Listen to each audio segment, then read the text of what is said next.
Any food that is indigestible to these birds, such as bones, hair, and feathers, are compressed and regurgitated as compact pellets. Do you understand? Regurgitated? They throw up in their nest and they don't clean it. I mean, the babies will eat that part, but look at this nest. That is so nasty. And look at this pile of bones with these owls. They're unclean. Though the owls are beautiful birds, just as God made them to be, but they are unclean birds. They vomit in their own nest or house. Our Heavenly Father warns us that Satan's nature is like that of an owl, which are part of the raptor family.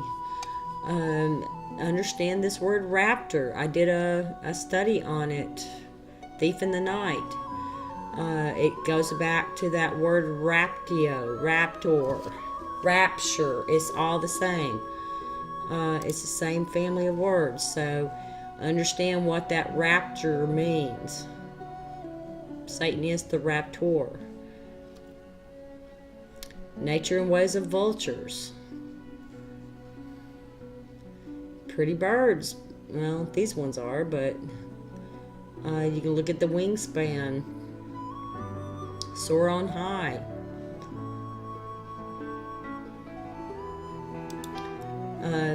Vultures are considered any of 22 species of large carrion-eating birds that live predominantly in the tropics and subtropics. The 7 species of New World vultures include condors, and the 15 Old World species include the and griffins. Both Old World and New World vultures are scavenging birds, feeding mostly from carcasses of dead animals. Old World vultures find carcasses exclusively by sight. A particular characteristic of many vultures is a bald and or semi-bald head, sometimes without feathers or with simple down, a condition that prevents the feathers from matting with blood when the birds reach inside the carcasses. Many creatures would get sick from eating rotten meat, but vultures have a special chemicals in their stomach that kills the bacteria in their food. Most vultures have a large pouch in the throat and can go for long periods without food, adaptations to a feast or famine scavenging lifestyle. In some species, the beak is exceptionally strong and heavy for tearing hide, muscle, and even bone. Their young are fed with regurgitated food as well as whole pieces milled by their parents. The eyesight in all vultures is well developed, as is the sense of smell, as in the turkey vulture. Old World vultures have relatively strong feet, but New World vultures have flat, weak feet that are poorly adapted for grasping. Most have broad food habits, consuming carrion, dead things, garbage, and even excrement, which is feces. They eat poop. But rarely do they descend upon live animals. A few occasionally take helpless prey, such as lambs and tortoises, or in the case of Andean condors, newborn calves. There's a new vulture that came in out of Mexico that's in northeast Texas, and they will attack newborn foals or newborn calves. We had a neighbor that had this happen too. Vultures may remain aloft for hours, soaring gracefully on long, broad wings. When one bird descends to a dead or dying animal, others may be attracted from miles away. When feeding, vultures maintain a strict social order based on body size and strength of beak. Smaller vultures must wait for the scraps left behind by the larger dominant species. Even large vultures, however, will usually give way to nearly all mammal competitors, including jackals, hyenas, and coyotes. In ancient Egypt, the vulture hieroglyph was the unilateral sign for the glottal sound. I guess the Bible makes a reference to the Egyptian vulture under the Hebrew name Arachama.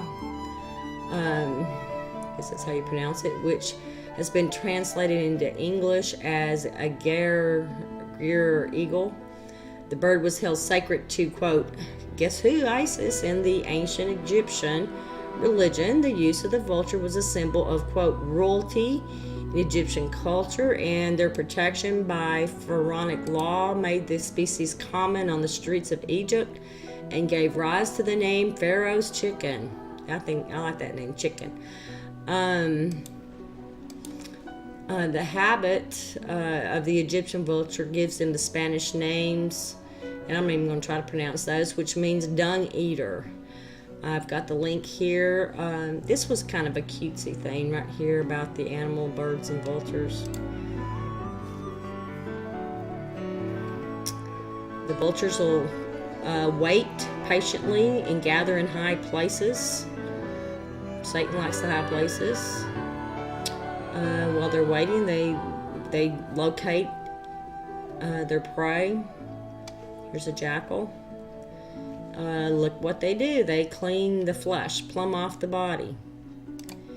On the vulture part, I mean, if you think about Isis wearing a vulture, quote, crown on her head, don't you find that odd? I mean, this is okay. So we've got she's got two scavengers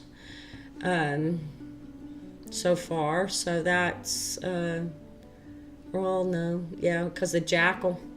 We bring in the jackal part of it, which is Anubis. So Anubis, and then you've got the scavenger, the vulture, and then you've got a owl that hunts during the night. So we've got all unclean creatures. In this example, we've got this is either Aphrodite or Athena sporting an Isis double horn or sun disk Ra symbol on her crown. Okay, so as we know, this is Greek, right? So you go in here and you can see the little horns right here. Here is, I think they're going to call her Hathor, or they're going to rename her at some point. But here's the cow head with her little two horns of power with her little sun thing here. And here's the little hawk with his little chopped off head. And it don't matter go into all the details of this, quote, fake religion, but and this is, they call her Hathor, but it's also Isis as a cow. Here's another representation of Isis and Osiris and Horus. This is interesting. This is definitely Greek or Roman. I believe it was Roman. I think this is Athena. It could be Hera. But look at the emblem above her head. We've got Isis again. Or Egyptian. Looky there. We have a vulture crown. We've got the little horns. This is another, and here it is, another one. Got the vulture crown again. Here's another one. Aphrodite with the Isis vulture crown.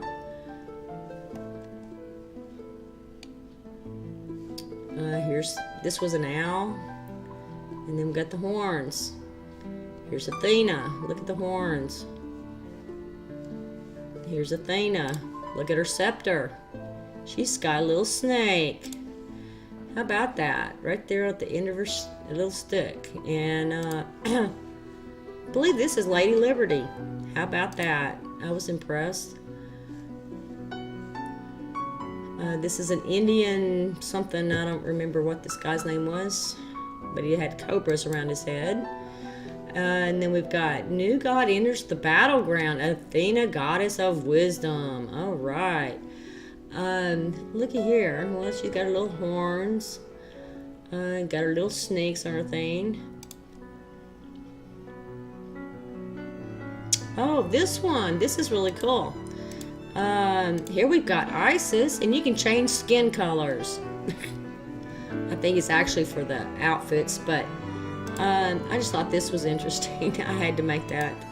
You hear so much people, wanting to claim that the Israelites were black and all this and Hebrews and all this. But anyway, but I thought this was interesting. I don't know. Isis could be black. I don't know.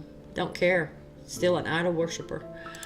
Then we get into Ashroth. In demonology, is a crown prince of hell. He is a male figure named after the Canaanite, quote, goddess Ashtaroth. Since the beginning, Satan, whose name means the adversary, he disguises and transforms his false religions using both male and female symbols or idols. All are part of the whole serpent. Satan, who is the whore or adultery of Babylon. This is idol worship of Babel. It's confusion. It's just understand Babylon means confusion. So it doesn't matter what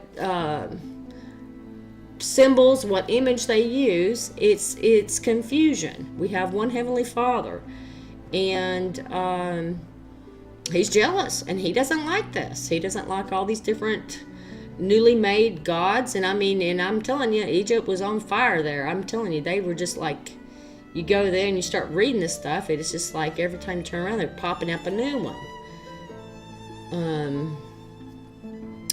Here's little crown prince of hell. Oh, and here's Ashroth, or the one they call it.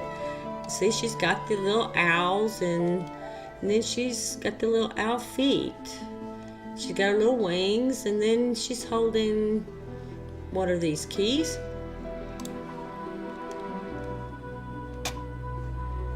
But that symbol's interesting because here's Moloch, and he's got the same symbol in his hand. I guess this is the little children being burned here. Human sacrifice. Well, looky here. Here's Isis. What has she got in her hand? Oh, she's holding the same symbol. How about that? Oh, and here's her little empty throne.